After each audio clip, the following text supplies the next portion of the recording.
What's good, YouTubers and YouTubettes? This is JBsports back again with another one. We got a multi-division world champion, top 10 pound-for-pound fighter, undefeated Shakur Stevenson will be taking on his toughest and stiffest test when he takes on, out of the DR, Edwin De Los Santos, who has a record of 16 wins, 1 loss, and 14 KOs.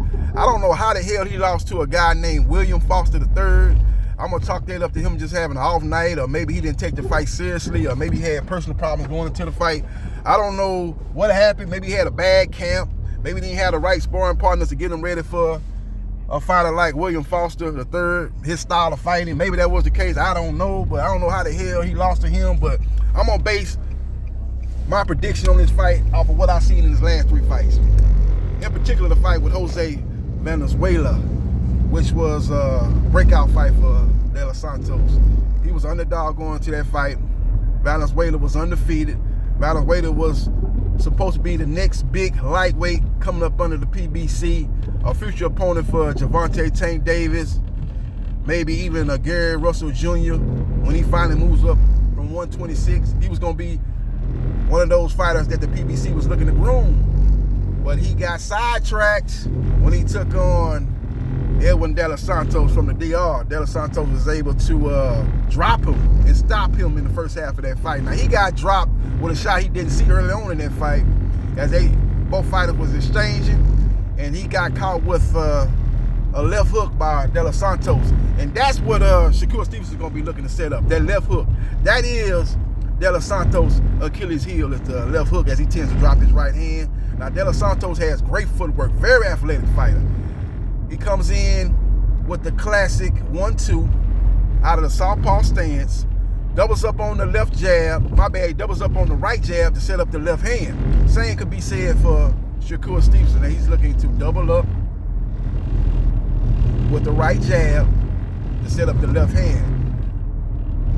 The difference between these two fighters is, power-wise, is De Los Santos has the advantage. He is the more powerful fighter. He is the more explosive fighter.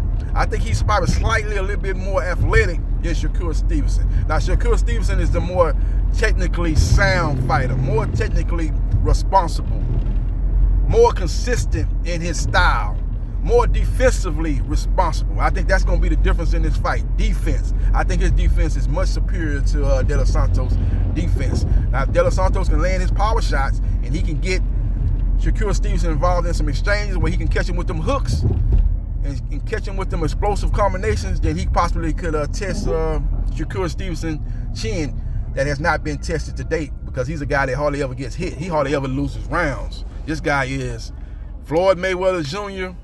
and Terrence Crawford combined. This guy does a great job of punching with you, catching you with those short shots you don't see. His body work is underrated. He does a good job of disguising his body attack, getting his opponent to think he's looking for the headshot and he's going down to the body.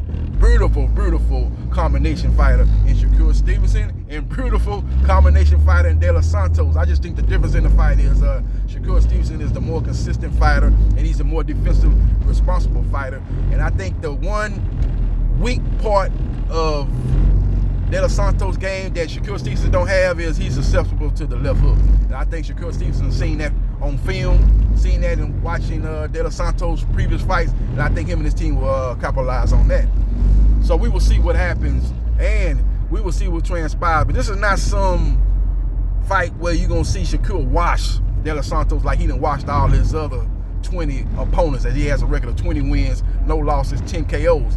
Now, a lot of people say that, man, Shakur Stevenson would be a bigger star if he had power. He has solid power. He's a sharp, accurate puncher. He don't have power like Gervonta Tank Davis. He don't have the one-hitter quitter. No, he don't have that. But he's like Mayweather. He got enough power where his opponents ain't rushing in there. They ain't coming through the front door unannounced. You know what I'm saying? They ain't doing that with Shakur Stevenson. That let me know that he got enough power to get his opponents respect. And that's going to be the key against De Los Santos. If he's able to get De Los Santos respect, and if you see this fight going, and especially in the second half of the fight, if you see this happening in round 7, round 8, round 9, where De Los Santos is in a high guard and Shakur Stevenson is peppering him with punches, then the fight is over. All of Shakur Stevenson fight ends up like that, where he throwing beautiful combination. He peppering his opponent with punches. They have no answers for his combination. They have no answers for his counter punching ability. They have no answers for his jab, and they basically just in a high guard, looking to throw one punch at a time and just basically in survival mode. If you see that happening with De Los Santos in the second half of that fight, then the fight is over, ladies and gentlemen. It's over. It's a wrap. Just gonna give Shakur Stevenson a victory. I think he's gonna win this fight, unanimous decision. I think it's gonna be very competitive in the first half of the fight. I wouldn't even be a bit surprised after 6 rounds, the fight is 3-3. But in the second half of the fight, I think Shakur Stevenson takes over, and I think he wins 5 of the next 6 rounds to win the fight, 8 rounds to 4. I could even go for maybe 7 rounds to 5, maybe a swing round be given to De Los Santos. Maybe he land a more powerful shot. He gets that round, and over a more busier Shakur Stevenson in that particular round. Maybe you give that round to him. But I'm still looking at Shakur Stevenson winning this fight by decision and getting the biggest win of his professional career. So we will see what happens, and we will see what transpires. The only bad thing about this fight is it's happening on a Thursday night. Now, they're having a big NASCAR event in Las Vegas, Nevada, aka Sin City. So ESPN, one of the top-ranked boxers who promotes Shakur Stevenson, to put on a boxing event on a Thursday night. So that's why this fight is on a Thursday instead of a Saturday. But it's going to be going head up with one of the best games of the NFL season, that being the Cincinnati Bengals at the Baltimore Ravens. You got 2 MVP candidates playing the quarterback position, Joe Burrow and Lamar Jackson, going head up. So it'll be going up against that, but the card actually gonna start a little bit later, so that's gonna give it a chance to come on after that game is over. But I'm just thinking, though, people watch the game after the game is over, people getting ready for work the next day. I don't know if they're gonna switch over and start watching this top-ranked card. So we will see what happens, and we will see what transpires. It's gonna be on ESPN, man. I'm much looking forward to this fight, and I'm gonna be watching the game also. But by the time the main event come on, the fight should be the game should be over.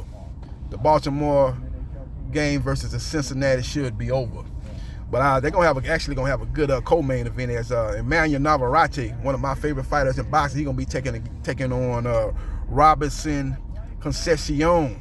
That's gonna be a good fight. Concepcion gave Shakur Stevenson arguably his toughest fight of his career, as Shakur was able to beat him by decision. He'll be taking on Navarrete. That guy got long arms. He throw punches in bunches. He throw punches from awkward angles. You never seen a fighter throw an uppercut from a distance. Watch Navarrete throw an uppercut from a distance, which is usually a cardinal sin in the sport of boxing, but he's able to do it and get away with it and use that uppercut effectively. That's gonna be a good fight. If Navarrete is able to win that fight, that will set the stage for a match between Emmanuel Navarrete versus Shakur Stevenson, if he's successful, versus De Los Santos in a huge, huge fight in the first quarter of 2024.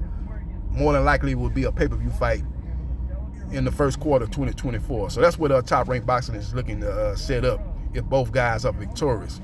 Follow me on Facebook, Gerard Briscoe. Like, share, subscribe to JB Sports, the man, the myth, the legend. And let me know your thoughts in the comment section, who you like in this fight. And I'll holla.